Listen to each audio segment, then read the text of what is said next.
What's going on, guys? Pegasus from the Wise Guys, and we're here with Armin Mamedovich, the homie, brother in arms.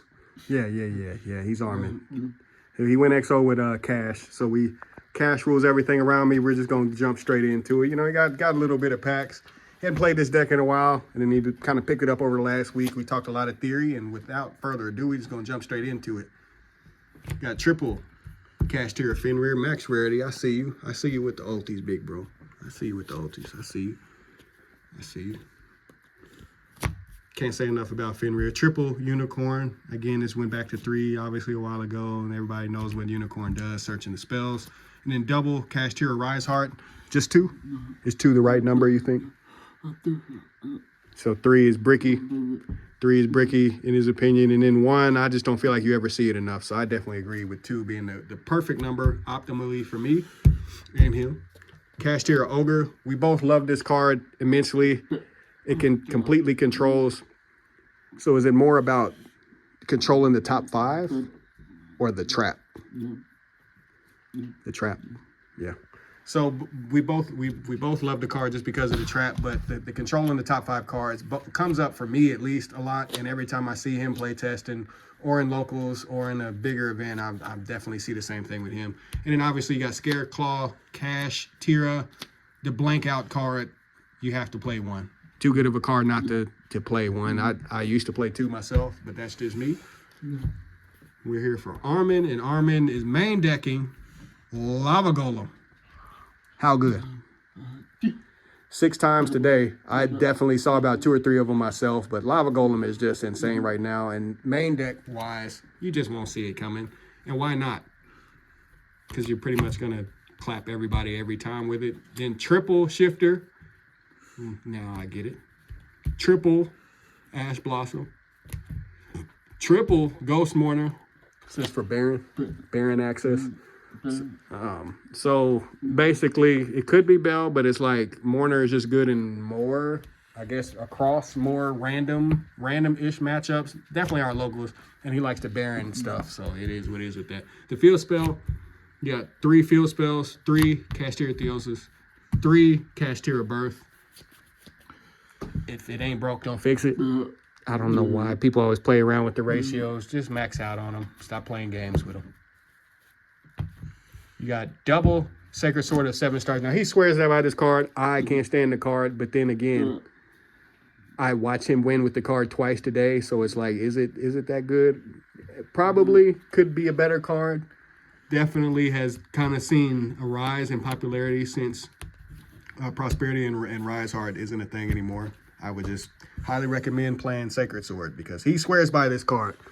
He swears by this card. So, you know, that's up to y'all. Being able to draw through that many cards, set up drawing into more cards to get pulled back off a birth. Then obviously with Kashtira Theosis, you can just get rid of 1 on your side of the field. So there's always some utility, and you just don't want to be limited into only drawing specific cards, only drawing that 1 card. Even though you're digging deep into your deck, you just is what it is with that.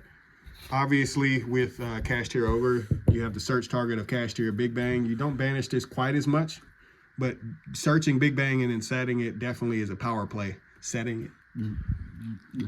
Highly recommend setting it. Yeah, I got you. Got you. Complete blowout, in case people forgot. And then triple summon limit. So it's definitely a control variant, but triple summon limit is very, very spicy and very, very sacky. And you might as well. It's basically new school Vanity's Emptiness, I guess. It's too powerful of a floodgate not to play.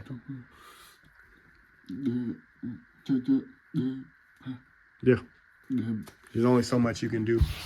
There's only so much you can do under summon limit and main decking it. It's his favorite card. He swears by it. He main decks it in a lot of decks. He's a jerk off. That's why we love him. Then triple evenly too good not to play. Nobody's playing the gates.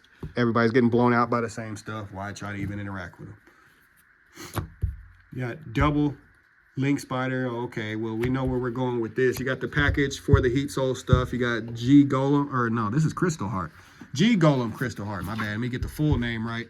You got double Link Spider to go into your access access to your decode talker heat soul, which basically means draw a card on your turn, draw a card on their turn, paying 1,000.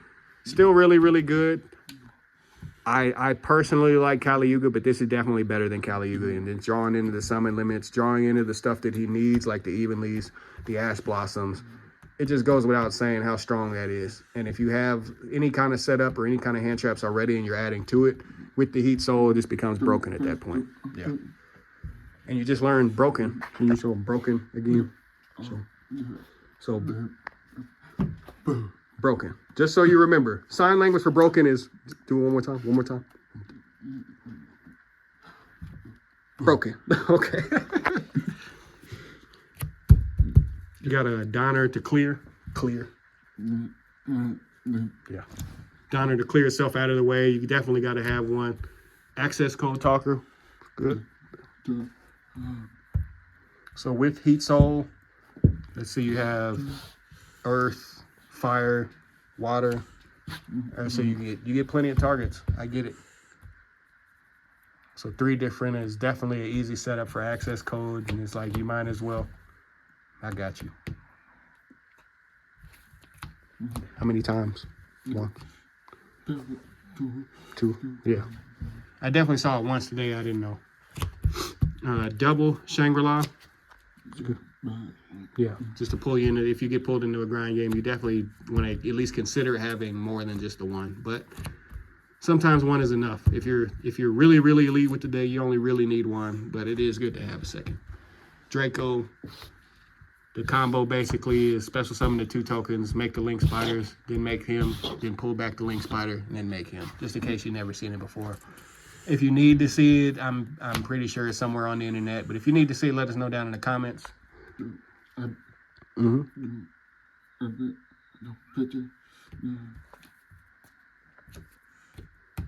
Also, when they pass back, yeah. So a lot of times, this is the setup you get to a Heat Soul. You set up your drawing of cards, whatever you're hoping to draw out of this stuff, and then being able to basically get it back to your turn while also having stuff to make sure that you at least get to see another turn. It's usually game clinching in itself. Really like this list. It's different from everybody else's, but it's broken nonetheless. You got 1 Flare Metal Dragon for time, obviously to burn them. Cowboy for game, low key. You got Dark Arm, the Dragon of Annihilation, because popping. Okay, he's about to show me something spicy. I'm just making sure. Oh yeah, under Shifter, the card just becomes dumber and dumber and dumber. And then getting in, it's basically his Mega Riser. Same. So it's a Mega Riser play is basically banishing this out of the grave. Oh, my grave's empty? Okay, Shifter. And then sticking him right up under that. I've seen that before, and we talked about it in passing just because, you know, your homie plays Flu. So y'all know how that goes, where if you got the setup to lock them under Shifter again, it's just too good. And this card is that insane. Everybody knows Dark Arm. Just wanted to talk about that little spicy bit of information from the homie Armin. You got number 11 Big Eye. Gaia Dragon, the Thunder Charger. For Snake Eyes. Oh, to pierce him. You know, I don't know. I that is really, really random, but, you know, if you are running into Snake Eyes, I mean, I guess. He's trying out funny stuff, you know, maybe it works, maybe it doesn't, but he'd rather die than to play Kali Yuga, so I guess, man. And then Baron, the floor, because he's playing so many level 3s, you got so much free access to Baron, which helps you play around the nib or whatever, and you can set up a Baron in front of the floodgates and go from there. Well, bro, we appreciate you on the side deck. You know, sometimes I try to keep it there. He tried to keep it on the hush-hush, but, you know, who knows? You got triple Cyclone. You got triple Crossout. To cross out evenly because you don't have a negate. No negate. Yeah. So because he doesn't have a negate, you got to play Crossout right now. Crossout is an insane card to play right now. Get your Crossouts as soon as possible. Macro Cosmos. Broken. To me, I feel like die-fi is better, but macro being able to be chained when you can't see it coming is obviously really, really insane. And everybody and their mom is playing something that wants to touch the graveyard. So being able to set up these off of drawing off the heat soul and then draw the card, set it, he won. Yeah. Game plan, draw some cards, set up some cards, blow them out. And then make sure you don't lose a dice roll ever. And anti-spell, obviously, for the same strategy. And then last, certainly not least, solemn judgment. And with that, we out.